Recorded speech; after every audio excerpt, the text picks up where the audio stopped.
Excel PU college Guruvayanakere, ಕರ್ನಾಟಕದ number 1 PU college. Admissions open now. H D ದೇವೇಗೌಡರನ್ನ ರಾಜ್ಯಸಭೆಗೆ ಪುನರಾಯ್ಕೆ ಮಾಡುವ ವಿಚಾರ. ಎಚ್ ಡಿ ದೇವೇಗೌಡರ ಆಯ್ಕೆಯಲ್ಲಿ ಮಾಸ್ಟರ್ ಪ್ಲಾನ್ ನ ಮಾಡಿದ್ದಾರೆ ಬಿಜೆಪಿಯ ವರಿಷ್ಠರು.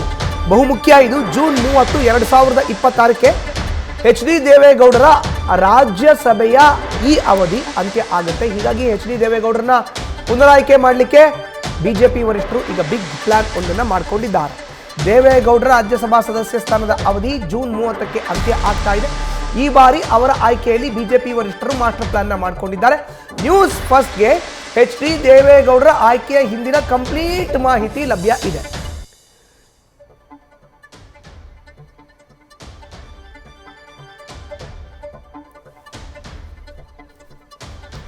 ಅಷ್ಟಕ್ಕೂ ಮಾಜಿ ಪ್ರಧಾನಿ ಎಚ್ ಡಿ ದೇವೇಗೌಡರ ರಾಜ್ಯಸಭೆಯ ಅವಧಿ ಅಂತ್ಯ ಆದಮೇಲೆ ಮತ್ತೆ ಅವ್ರನ್ನ ಆಯ್ಕೆ ಮಾಡೋ ಅಂತ ಪ್ರಕ್ರಿಯೆಯಲ್ಲಿ ಬಿಜೆಪಿ ವರಿಷ್ಠರ ಮಾಸ್ಟರ್ ಪ್ಲಾನ್ ಏನು?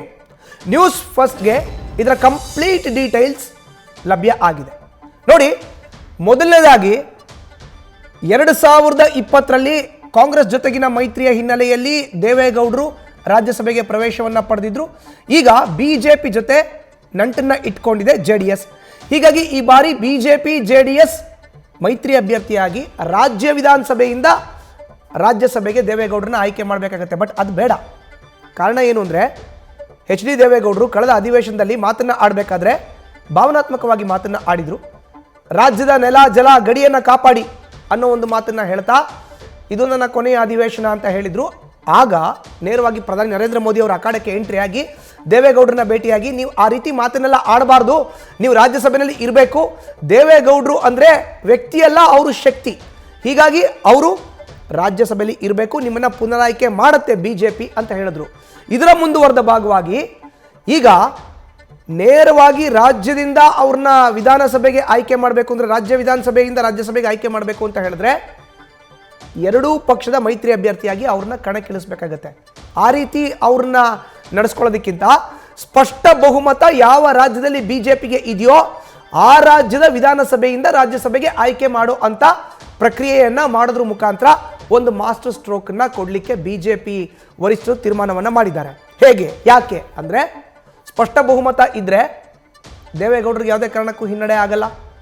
ಜೊತೆಗೆ ಸ್ಪಷ್ಟ ಬಹುಮತ ಇರೋ ರಾಜ್ಯದಿಂದ ಅವ್ರನ್ನ ನಾವು ರಾಜ್ಯಸಭೆಗೆ ಆಯ್ಕೆ ಮಾಡಿದ್ದೀವಿ ಅನ್ನೋ ಸ್ಪಷ್ಟ ಸಂದೇಶವನ್ನು ರಾಜ್ಯದ ಪ್ರಬಲ ಒಕ್ಕಲಿಗ ಸಮುದಾಯದ ಪ್ರಶ್ನಾತೀತ ನಾಯಕರಾಗಿರೋ ಅಂತ ಎಚ್ ಡಿ ದೇವೇಗೌಡರಿಗೂ ನೀಡಬಹುದು, ಜೊತೆಗೆ ಒಕ್ಕಲಿಗ ಸಮುದಾಯಕ್ಕೂ ಕೂಡ ನೀಡಬಹುದು.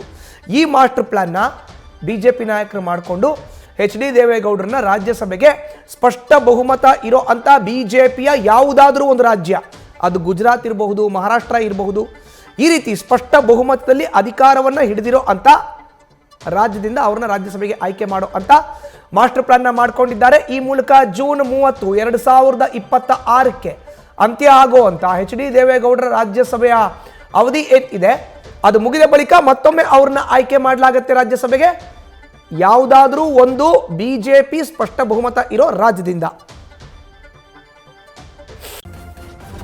ನ್ಯೂಸ್ ಫಸ್ಟ್, ನಿರ್ಭೀತಿಯಿಂದ ನಿಮ್ಮ ಪರವಾಗಿ.